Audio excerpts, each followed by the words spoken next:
Este podcast é um oferecimento do supermercado Cambará. 43 3325 7755, Londrina, Paraná.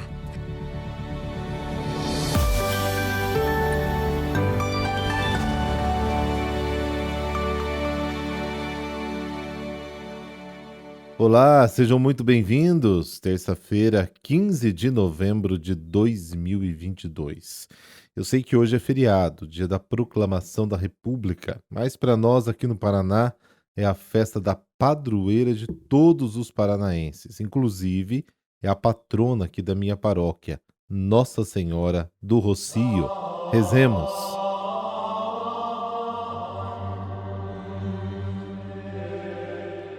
Pelo sinal da Santa Cruz, livrai-nos Deus, nosso Senhor, dos nossos inimigos. Acolhei, Senhor, as preces desta manhã, e por vossa bondade iluminai as profundezas de nosso coração, para que não se prendam por desejos tenebrosos os que foram renovados pela luz da vossa graça. Amém.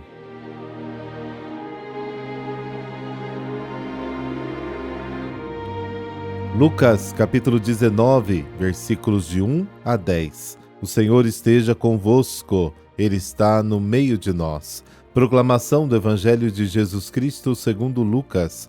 Glória a vós, Senhor. Naquele tempo, Jesus tinha entrado em Jericó e estava atravessando a cidade. Havia ali um homem chamado Zaqueu, que era chefe dos cobradores de impostos e muito rico. Zaqueu procurava ver quem era Jesus, mas não conseguia por causa da multidão, pois era muito baixo. Então ele correu à frente e subiu numa figueira para ver Jesus, que devia passar por ali. Quando Jesus chegou ao lugar, olhou para cima e disse: Zaqueu, desce depressa, hoje eu devo ficar na tua casa. Ele desceu depressa e recebeu Jesus com alegria. Ao ver isso, todos começaram a murmurar, dizendo: ele foi hospedar-se na casa de um pecador. Zaqueu ficou de pé e disse ao Senhor: Senhor, eu dou a metade dos meus bens aos pobres, e se defraudei alguém, vou devolver 4 vezes mais. Jesus lhe disse: hoje a salvação entrou nesta casa, porque também este homem é um filho de Abraão. Com efeito, o Filho do Homem veio procurar e salvar o que estava perdido. Palavra da salvação. Glória a vós, Senhor.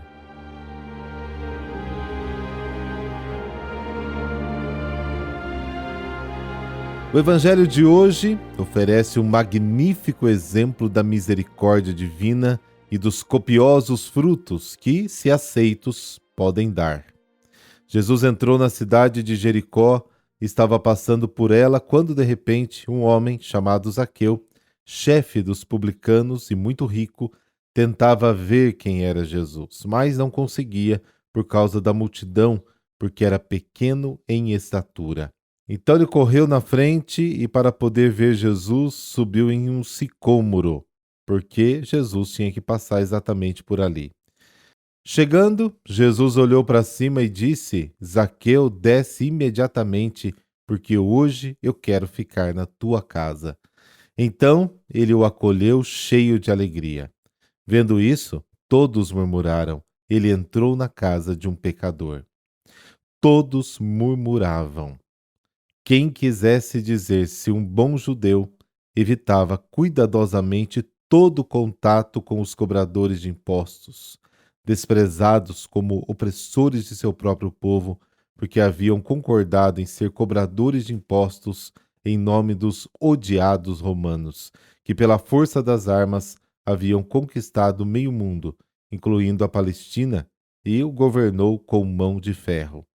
Os cobradores de impostos, que muitas vezes exigiam mais do que deviam para confiscá-los em benefício próprio, todos eles os evitavam. E aqui, em vez disso, até o mestre da fé se convidou para a casa de um deles. Talvez os habitantes de Jericó não tivessem ficado surpresos se soubessem que Jesus havia escolhido um de seus 12 apóstolos entre os cobradores de impostos. É Mateus, o evangelista. E se tivessem ouvido a parábola do domingo passado, do fariseu e do cobrador de impostos que foram ao templo para orar. Eles não ficariam surpresos se soubessem como Jesus tratou outros pecadores, como a mulher apanhada em adultério, a samaritana com 5 maridos, a prostituta que lavou os pés com suas próprias lágrimas. Não se escandalizariam se o ouvissem quando disse claramente: não vim chamar os justos, mas os pecadores. É claro que a atitude de Jesus não deve ser confundida com tolerância ou indiferença diante do pecado. A sua é, ao contrário, a solicitude do bom pastor, que vai em busca da ovelha perdida para trazê-la de volta ao redil, e quando consegue, é o primeiro a se alegrar. Ele consegue, voltando ao evangelho de hoje, com Zaqueu, que demonstra compreender o significado do gesto surpreendente de Jesus. Reconhece-se pecador e corresponde à inesperada benevolência do Mestre, declarando: Ei, Senhor, darei metade do que possuo aos pobres, e se roubei alguém, devolvo 4 vezes mais. O comportamento de Zaqueu é louvável por várias razões. Em primeiro lugar, ele devolve os bens roubados, e com juros. Com efeito, não basta arrepender-se do mal cometido, o arrependimento sincero também envolve reparação na medida do possível, e não apenas em termos de roubo ou trapaça, por exemplo. Envolve pedir desculpas àqueles que ofendemos deliberadamente. Em segundo lugar, ele mostra preocupação com os meios afortunados. Nem sempre será necessário distribuir metade dos bens aos pobres, mas convenhamos, quantas vezes permanecemos insensíveis diante de quem poderíamos facilmente ajudar. O fato de Zaqueu se deixar intrigar pela pessoa de Jesus também merece ser sublinhado. O que lhe contaram sobre ele não era suficiente. Ele queria ter certeza direta. Foi então procurá-lo para vê-lo. Nisso ele se assemelha a outro personagem do Evangelho, o nobre e culto Nicodemos, aquele que foi a Jesus de madrugada para lhe pedir explicações, e desde então se tornou seu discípulo, um dos poucos que permaneceram fiéis a ele até o Calvário. Zaqueu e Nicodemos, 2 homens muito diferentes. Eles se tornaram exemplos para aqueles que, por outro lado, fazem ouvir dizer o suficiente e, portanto, não sabem o que estão perdendo. O encontro com o Divino Mestre, um conhecimento adequado dele, pode realmente mudar uma vida.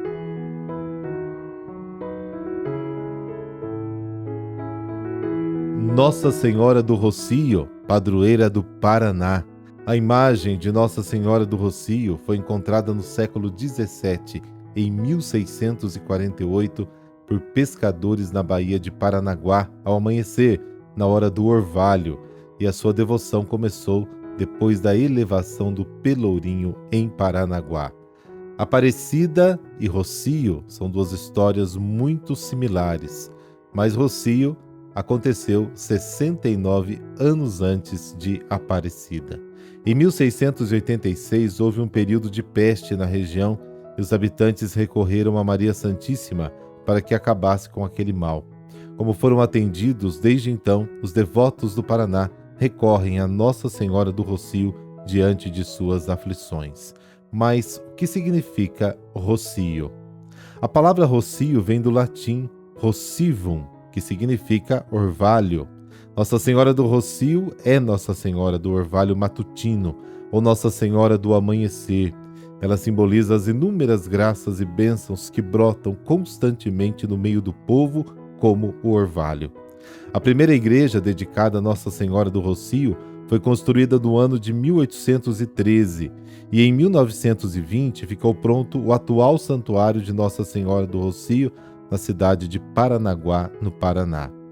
Por causa dos inúmeros milagres e graças alcançadas pela intercessão de Nossa Senhora do Rocio, a devoção a ela ficou conhecida em todo o território paranaense, e multidões saíram de inúmeros lugares em romarias rumo ao santuário de Nossa Senhora do Rocio.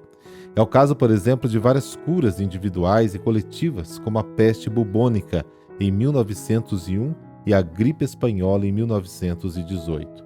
Existem também diversos registros de milagres de Nossa Senhora do Rocio em favor dos marinheiros, protegendo-os de tempestades e outras tragédias marítimas, como é o caso do navio Raul Soares, no dia 26 de junho de 1931, do navio Filadélfia, em julho de 1931, e do navio Maria M., no dia 8 de agosto de 1932.